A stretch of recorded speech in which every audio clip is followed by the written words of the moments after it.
Hello friends, అందరికీ నమస్కారం. అందరూ మంచుకున్నారు కదా.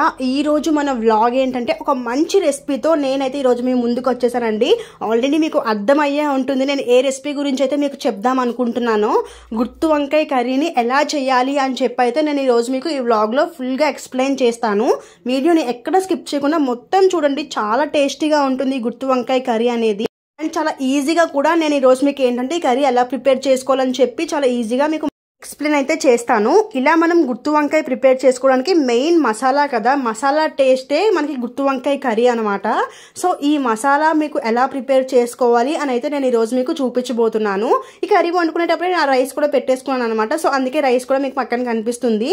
సో ఇలా మసాలాని ప్రిపేర్ చేసుకోవడానికి ఒక ప్యాన్ పెట్టుకొని అందులో ఎలాంటి ఆయిల్ని కూడా యాడ్ చేసుకోకుండా పలుకులు, ఇంకా ఏంటంటే ధనియాలు, మెంతులు, జీలకర్ర, శనగపప్పు, ఇంకా ఏంటంటే కొంచెం మినప్పప్పు, టేస్ట్కి తగ్గట్టు మినప్పప్పును కూడా అందులో యాడ్ చేసేసుకొని, ఇంకా మీ దగ్గర నువ్వులు కూడా ఉంటే నువ్వులను కూడా యాడ్ చేసుకొని, నా దగ్గర నువ్వులు లేవన్నమాట అందుకే అది స్కిప్ చేస్తున్నాను, లేకపోతే స్కిప్ చేసేసుకోండి. ఇలా పచ్చి కొబ్బరిని కూడా మీరు ఏంటంటే అందులో యాడ్ చేసుకోండి. ఎండు కొబ్బరిని యాడ్ చేసుకున్న టేస్ట్ అనేది పర్ఫెక్ట్గా వస్తుంది. ఇంకా బిర్యానీ ఇంగ్రీడియంట్స్ని కూడా యాడ్ చేసుకొని ఇలా మంచిగా ఫ్రై చేసుకోండి. ఇలా ఆయిల్ లేకుండానే ఫ్రై చేసుకోండి. ఇలా ఫ్రై చేసుకున్న దీన్ని చల్లారేంతటి వరకు కూడా ఒక ప్లేట్లో పెట్టుకొని పక్కన పెట్టేసుకోండి. ఇప్పుడు మనం గుత్తి వంకాయ కదా చేసుకుంటున్నాము. సో ఈ వంకాయల్ని ఇలా ఎక్కడ పుచ్చులు లేకుండా ఏంటంటే మనం చెక్ చేసుకుంటూ గుత్తి వంకాయ ఎలా అయితే కట్ చేసుకుంటామో అలా అయితే కట్ చేసేసుకోండి. ఇప్పుడు కమింగ్ టు మసాలా. ఇప్పుడు ఇవన్నీ చల్లగా అయిపోయిన తర్వాత ఇలా కొంచెంగా వాటర్ యాడ్ చేసుకుంటూ ఇలా మసాలాని మీరు ఏంటంటే ప్రిపేర్ చేసేసుకోండి. ఫైన్గా మీరు గ్రైండ్ చేసేసుకోండి. అందులోనే ఒక నిమ్మకాయ సైజ్ అంతా చింతపండును కూడా మీరు అందులోనే గ్రైండ్ చేసేసుకోండి, పెట్టేసుకోండి. ఈ మసాలా ప్రిపేర్ అయిపోయింది కదా. ఇప్పుడు ఏంటంటే ఇలా టొమాటోస్ని అండ్ కొన్ని ఆనియన్స్ని కూడా యాడ్ చేసుకొని దీన్ని కూడా పేస్ట్ లాగా మీరు ప్రిపేర్ చేసుకోండి. కొన్ని ఆనియన్స్ని పక్కన పెట్టేసుకోండి. మనకి ఏంటంటే ఈ గుత్తి వంకాయ గ్రేవీగా వస్తుంది అండ్ టేస్ట్ కూడా చాలా బాగుంటుంది అనమాట అన్నంలో కలుపుకొని తినేటప్పుడు. ఇలా పక్కన ఈ వెజిటేబుల్స్ని మిగిలినవి ఏంటంటే పక్కన పెట్టేసుకోండి. సో ఫైనల్గా మనం అన్నీ ప్రిపేర్ చేసేసుకున్నాం కదా, ఈ మసాలాస్ పేస్ట్లు ఇవన్నీ కూడా. సో ముందుగా మనం ఏదైతే మసాలాని ప్రిపేర్ చేసుకున్నామో ఈ మసాలాని ఇలా ఈ వంకాయల్లో కొంచెంగా పెట్టేసుకోండి. అలా పెట్టేసుకున్న ఆ వంకాయలు ఏంటంటే ఇలా స్టవ్ మీద ఒక ప్యాన్ పెట్టుకొని అందులో కొంచెం ఆయిల్ని డీప్ ఫ్రైకి సరిపడాగా మనం కొంచెం ఆయిల్ని ఎక్కువ యాడ్ చేసుకోండి. ఇలా ఆయిల్ కొంచెంగా హీట్ ఎక్కుతున్నప్పుడే ఏంటంటే మీరు ఈ మసాలా పెట్టిన వంకాయలు ఏమైతే ఉన్నాయో ఆ వంకాయల్ని అందులో యాడ్ చేసేసుకొని ఇలా మీడియం ఫ్లేమ్లో ఆ వంకాయలు కలర్ షేడ్ అయ్యేంత వరకు కూడా బాగా ఫ్రై పెట్టుకోండి. వంకాయ ఎంత మంచిగా ఫ్రై అయితే గుత్తి వంకాయ కర్రీ అనేది అంత మంచిగా వస్తుంది అనమాట.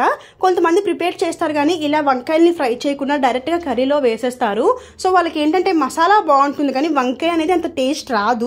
అలా కాకుండా మసాలాతో ఇలా పెట్టి మళ్ళీ వంకాయలు మనం ఫ్రై చేసుకొని దీన్ని మనం ఆ మసాలాలో పెట్టి కుక్ చేసినట్లయితే చాలా మంచి టేస్ట్ వస్తుంది అనమాట. సో ఇలా ఈ వంకాయలు అన్నిటిని కూడా పక్కన పెట్టేసుకున్నాం. మనం చూసారు కదా కలర్ షేడ్ అయ్యేంత వరకు మనం వాటిని బాగా కుక్ చేసుకొని పక్కన పెట్టేసుకున్నాం, ఫ్రై అయిపోయినంత వరకు కూడా పెట్టి. సో అదే బౌల్లో ఆల్రెడీ అందులో ఆయిల్ ఉంటుంది కాబట్టి పెద్ద ప్రాబ్లం లేదు. అందులోనే ఒక టేబుల్ స్పూన్ వరకు జీలకర్ర, ఇంకా ముందుగా మనకి కట్ చేసి పెట్టేసుకొని పక్కన పెట్టుకున్నాం కదా ఈ ఆనియన్స్, పచ్చిమిర్చి ఇవన్నీ ఏమైతే ఉన్నాయో అది కూడా యాడ్ చేసేసుకొని బాగా ఫ్రై అయ్యాక అందులోనే అల్లం వెల్లుల్లి పేస్ట్ని కూడా యాడ్ చేసుకొని పచ్చివాసన పోయేంత వరకు కూడా దాన్ని ఫ్రై చేసుకోండి. అండ్ ఈ టొమాటో పేస్ట్ మనకి ఏదైతే ఉందో టొమాటో పేస్ట్ని కూడా అందులో యాడ్ చేసుకొని అది కూడా పచ్చివాసన పోయేంత వరకు కూడా ఫ్రై చేసుకున్న తర్వాత ఇప్పుడు అందులోనే కొంచెం గరం మసాలా, ధనియాల పొడి, ఇలా మసాలాస్ని కూడా యాడ్ చేసుకొని బాగా ఫ్రై చేసుకొని మసాలాస్ ఏంటంటే కిందన మాడిపోకుండా ఉండడానికి మనం ముందుగా ఫ్రై చేసుకున్న ఈ మసాలా వాటర్ ఏదైతే ఉందో చేసి పెట్టుకున్న మసాలా వాటర్ని కూడా అందులో యాడ్ చేసుకొని ఇలా మనం మసాలాని ముందుగా మనం పక్కన పెట్టుకున్నాం కదా ఈ మసాలాని బాగా కుక్ అవ్వనివ్వండి, అందులో బాగా ఫ్రై అవ్వనివ్వండి.